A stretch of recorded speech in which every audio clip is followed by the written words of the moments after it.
Hola, mi nombre es Araceli y les quiero dar la bienvenida a nuestro podcast Journeys. Y hoy tenemos a nuestro estudiante Tracy con nosotros y va a ser completamente en inglés la entrevista. Así es de que pueden oprimir el botón que dice CC, que quiere decir Closed Captioning, para traducirlo a inglés. Hello, my name is Araceli and I want to welcome you to our podcast Journeys. And today we have one of our students, Tracy. Hola. Hola, Tracy. Thank you so much for being here. You're welcome. And I want to know a little bit about yourself. But before I introduce you, I just want to say that we asked you to do the podcast because you're a special student. Because, well, all our students are special, but you're like an extreme special student because you are coming to Harupa Adult School to our English as a second language classes, and you speak perfect English. So I just want to know why. How did you get here? And it's a good story. I want to know your story. How I got here was via first I enrolled in RCC online class. I was pursuing a psychology associate's degree, and all they had was an online class. I started that online class, and I did my first assignment 5 times because I didn't understand what word was, where to start. As I tried to cut and paste it, I deleted it 4 times. Anyway, I talked to my mentor and I asked him what I should do, and he kindly said, "Tracy, why don't you check out adult ed?" And that's what brought me here. Since I've been here, I initially started here enrolling in this past August in a computer class, and I also at the same time, because I'm starting a new part of my career, I hadn't gone to school for 40 years, and I wanted to improve my reading and my writing, so I asked about that. And consequently, they put me in a Group 5 ESL class, which it was a good transition. The instructor, Mr. Ramirez, is very good. You know, his intellect is good. Overall, he's just a great person. He has a lot of interesting background to his teaching. And it inspired me not only in my language, but also in soft skills. And there's some other things that went along with that. Me being the only English-speaking person in the class, it influenced me to. I've always wanted to speak English. I've worked with Spanish-speaking people all my career. I understand it, but I don't necessarily speak it that well. So those connective words, I can say that, I need more of that. And that's what I found here. Not only did I have the computer and the language, but then I had a writing class. And that's where we're at today. Okay, so how did you feel coming into English as a second language class when you already, speak English and most of the students are learning English? How did they receive you? How did you feel? The transition to that was second to none. Mr. Ramirez and the group of individuals that are in the class were very warm and inviting. What made it so nice is that,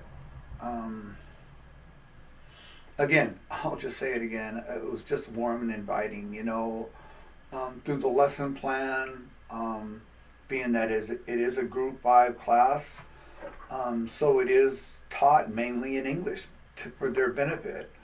And then Mr. Ramirez did a really good job as far as breaking it down as far as Spanish for other students and then English with myself. And, it's just been a good experience and enlightened me to, there's something else about the second language that I learned, as well as the soft skills.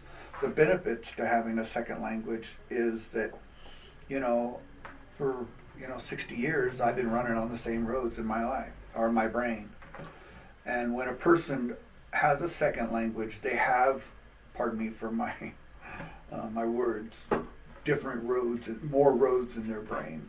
Again, that's what It I've done improves all my life. memory. It helps Certainly. use different parts of the brain, right? Well, there is some studies even, that as a second language, that will offset dementia even, like Wow. 5.5 to 6 years even.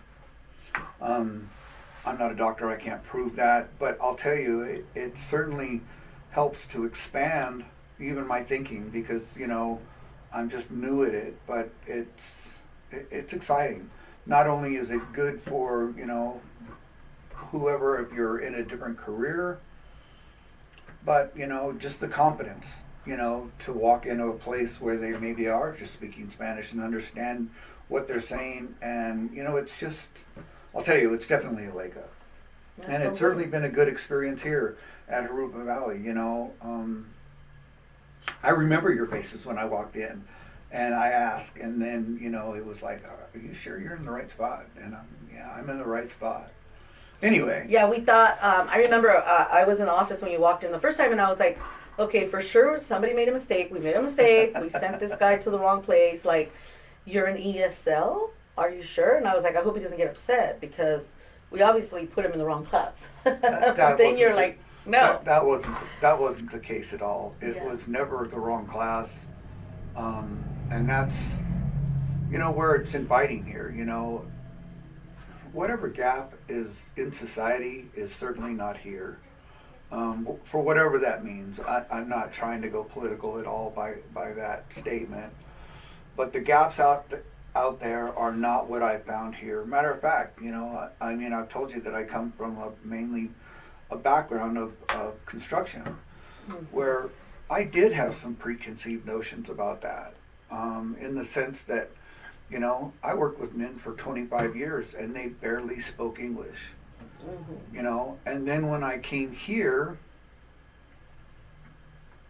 I got to sit down, especially in my computer class. That's where it really came to light for me. To the left of me and to the right of me were two women that were not only learning to speak English but to write and to read it. And it was enlightening for me, because, like, I'll say it again, I had a preconceived notion about. I don't want to say the people that was, because that's a stigma, but what until came about was a new light for me to see that it wasn't like that. There was, and these women that are here, and the individuals that are here, pardon me for saying it like that, the individuals that are here are doing it on necessity.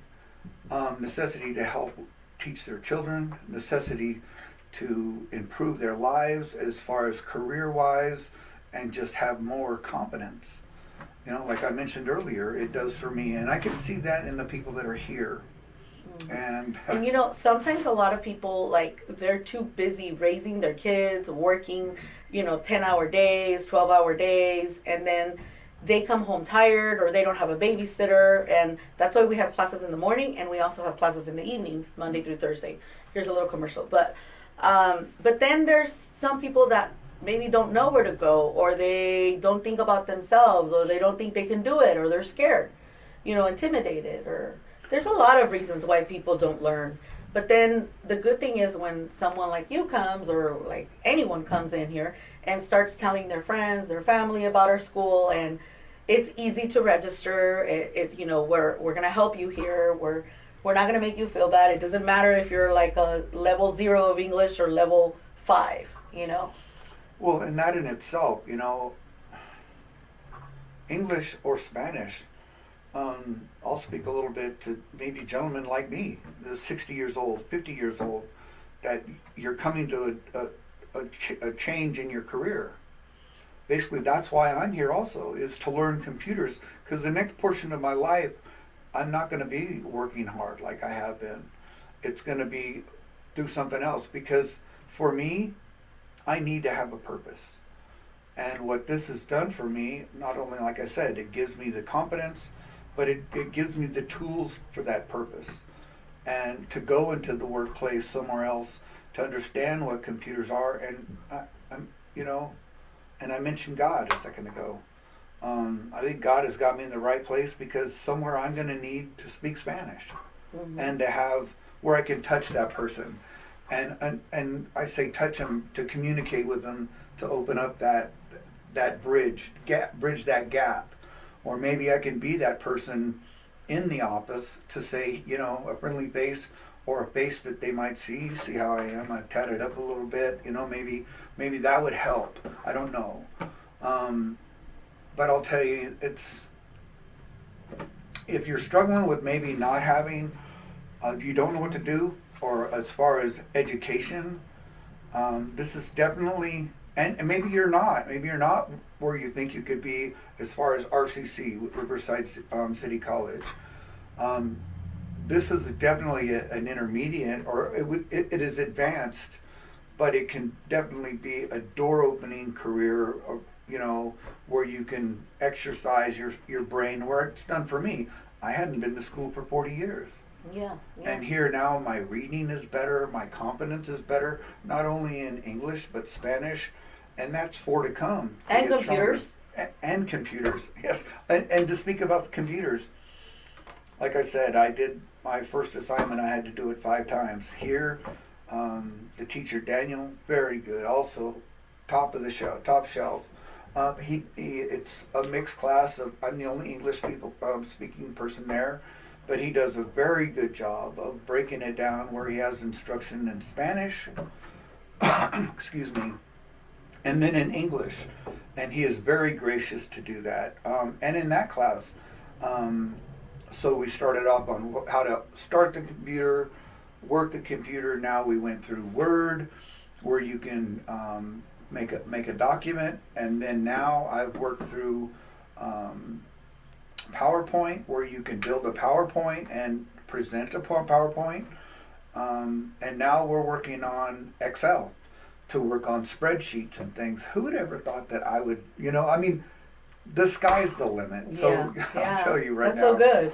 If I could do it. You're not going to lose that copy and paste. You're not going to lose your work anymore when if you decide to take a book class. No way. That's the thing. And so, like a lot of people said, well, Tracy, why didn't you ask your wife to help you out, or to my daughter? You know what? So I did, and my wife gets on the computer, here, and I'm like, what did you do? Yeah. And if you, a man like myself, I need to have the tools. I want to be able to do it. Not that I'm beating my chest when I say that. It's just I want to be self-sufficient, and it's good to learn. It's just good to learn and never stop learning. That's a fact. I mean, like, I also know you took a writing class. Yes. Recently we had a writing class with Miss Alanis, and there you got to practice your writing skills, and you got to. It was like more of a family. It was again. That was another instructor, another chapter here, where it was also a very good experience. The class was structured as a writing class. They had a book. We read the book. We wrote notes of the book, and then also there was a portion of the instruction where there was some questions about our past. Like our parents and our sisters, and about certain things. And I'll tell you, it was very powerful for me, because there was some of those things, like when I remember one of the first questions is, what was your first toy? Wow. I hadn't thought about what was my favorite game or what my favorite toy was in 55 years. But those are things that, that are powerful, that when you have the right instructor, when you have the right instructions, that those candles can be relit again. And it was like, pardon me, I got to relive it all over again. Yeah. That's so nice. It was a good experience. We did a podcast, the one right before this one, and it was about that class. Right after that class, we did the podcast. And so we shared, two of our students shared their books with us, and shared a little bit about the class. Oh, it was a powerful class. That was beautiful. We were all in there, and when we heard the presentations, we were pretty much, everyone from the office, everyone was just crying, because it was beautiful. Some people were talking about their parents that had passed away, or grandparents, or their childhood or experiences, and it was a beautiful story, beautiful. Everybody has a story, and it was just a beautiful thing to see. And that's a fact, you know. I talked about my construction, about what I've done, you know. There's a certain element to that, where a person maybe, oh, hold on, I can't speak about anybody else. Myself, well, maybe where you're not able to be vulnerable, Mm-hmm. you know, and you know, in society, you know, as a whole, you know, being vulnerable, especially for a man, isn't necessarily that popular. But certainly through education and just strength, you know, it's a good place to be. Yes. Well, the last thing I want to ask you is, what is the most important lesson that you have learned in life? Because we want to just, this is about you too. So we want to know, like, what would you share with our students? Like, Well, I just touched on it, I think, without you even asking the question. I think that's also my God, being intuitive, being vulnerable, not limiting myself. You know, I try not to talk about for anyone else what you need to do. But for myself is, you know, I need to continue, I need to have a purpose. And to feed that purpose is to continue my education. You know, just because I'm 60 something doesn't mean that I'm either too old or not, or too mature maybe, so to speak, to learn, you know, and that's one of the things it's sparked a confidence in me. You know, I mean, I didn't do good in school. Um, I wasn't the best student, but it seems that now that I rekindled this fire for me, that I am a better student because this is something I want to do now. This is for me and my family to improve my life. it's your time. Sometimes you're not ready. And you know, like you said, I wasn't good in school. You probably, at the time, you weren't focused in it. It wasn't your interest, but you learned that now. I mean, you went through life and everything, and you were ready now. This was Certainly. your time to learn and to shine and to, you know, it's never too late. No, it is never too late, and I'll tell that to anyone. I don't, you know, man, woman, whatever. You know, the fact is, and don't let anyone tell you that maybe that you can't, because I'll tell you, you know, you can with the support of the staff, and if you have a will in your heart, certainly, you know that. I have a mantra. It doesn't matter what I think. It doesn't matter what I say. It only matters what I do. Exactly. I like that. I think we should close with that. I just want to say thank you so much once again for sharing your story. Your story is different. Everybody's story is different. But I think you're a motivation, you know, a motivation for all of us to never give up, continue. And, you know, we get students of all ages here. You're never too old to start school. You know, young, yes, because we're adult school, so you have to be at least 18. But other than that, 18 to the sky's the limit. And I'm going to add something with that. As I grew up, adult education had a stigma, that I was messed up in school, or I went there to make up credit. You know, it doesn't need to carry that same stigma today. That, you know, this is not a special school for special ed or what have you. You can be as great as you want to be here. You don't have to be a lower income or anything like that. Registration is easy. If you have a problem maybe with online or something like that, that's also what's another thing for me. When I came in, registration was very easy and accessible. So if I could tell you anything, I would say don't hesitate. Just come and enjoy the experience. Okay, well, thank you so much, Thank Tracy, you. and thank you everyone for watching. Have a wonderful day. Until next time.